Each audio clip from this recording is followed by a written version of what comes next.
Hi എല്ലാവരും എന്ന് പറയുന്നു. എല്ലാവരും സുഖമായിട്ടിരിക്കുന്നോ? പിന്നെ എൻ്റെ ബ്ലോഗുകൾ എന്നെ എത്ര പേര് കാണുന്നുണ്ട്?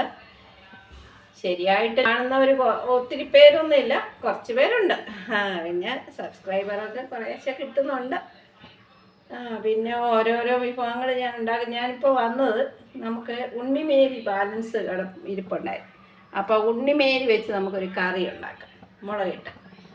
ഓക്കെ, അപ്പം നമുക്ക് ചട്ടി ഞാൻ ചൂടാക്കാൻ വെച്ച് എണ്ണ ഒഴിച്ച് ഇനി നമുക്ക് പരിപാടിയിലോട്ട് തുടങ്ങാം. വേണ്ടിയത് ചെറിയ ഉള്ളി, ഇഞ്ചി, വെളുത്തുള്ളി, പിന്നെ കരിവേപ്പില. അത് പുറകെ ഇടാം. നമുക്കാദ്യം ഇഞ്ചി ഇടാം.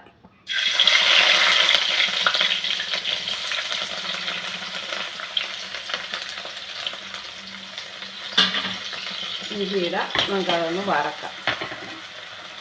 പിന്നെ നമുക്ക് ഇത്തിരി കരിവേപ്പില ഇടാം. കരിവേപ്പില ഇട്ടാൽ നല്ല ടേസ്റ്റാണ്.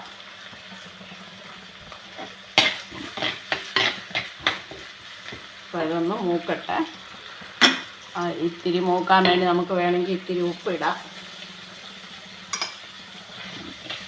ഇത് ഞങ്ങൾ ഇട്ടന്നേ ഉള്ളൂ. അതൊന്ന് മൂക്കട്ടെ. നമുക്കിനി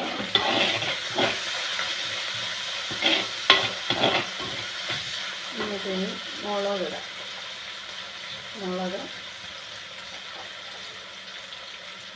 ഇത്തിരി എരിവാണ്, അതുകൊണ്ട് നമുക്ക് കുറച്ച് ഒരു കിലോളം ഉണ്ട് മീൻ.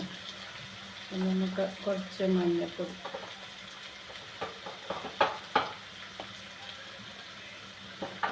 നമുക്ക് വെച്ച്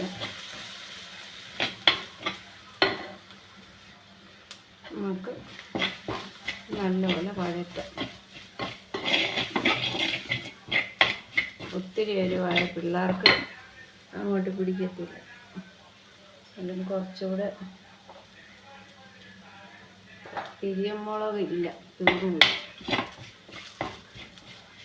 നമുക്ക് കുറച്ച് പുളി ഇടാം.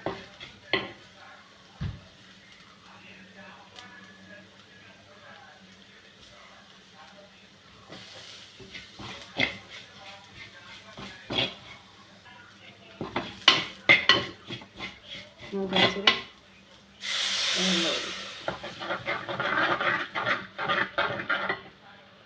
തിളപ്പിച്ച വെള്ളം.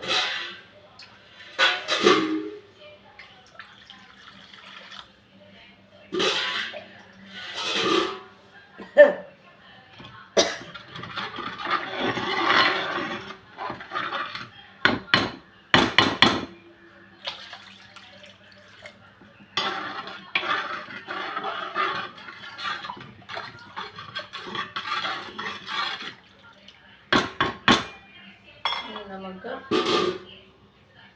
അടച്ച് വെക്കാം, തിളക്കട്ടെ.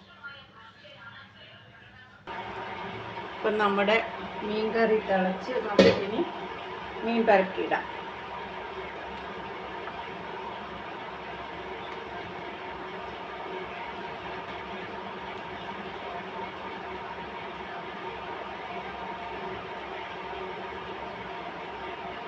ഇത് നല്ല മീൻ കറിയാണ്. ഉണ്ണിമേരി നല്ല കറിയാണ്.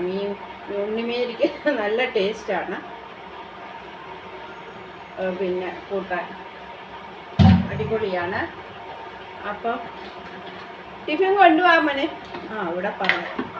അപ്പം ഇത് നമുക്ക് തിളച്ച് വരട്ടെ.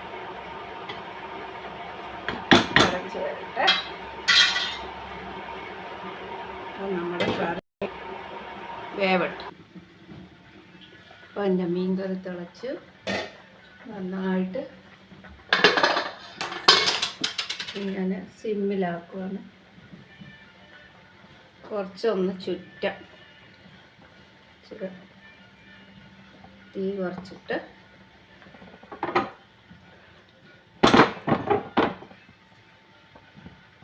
പൈനി മീന്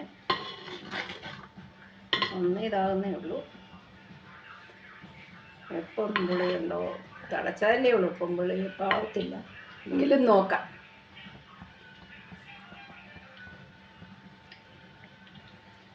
കുറച്ചുകൂടെ ഉപ്പ് വേണം.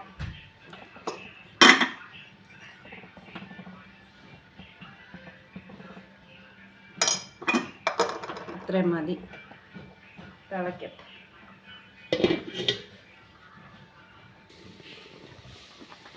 കറി റെഡിയായി. എല്ലാവർക്കും ഇഷ്ടപ്പെട്ട ലൈക്ക് ചെയ്യുക, ഷെയർ ചെയ്യുക. ബൈ.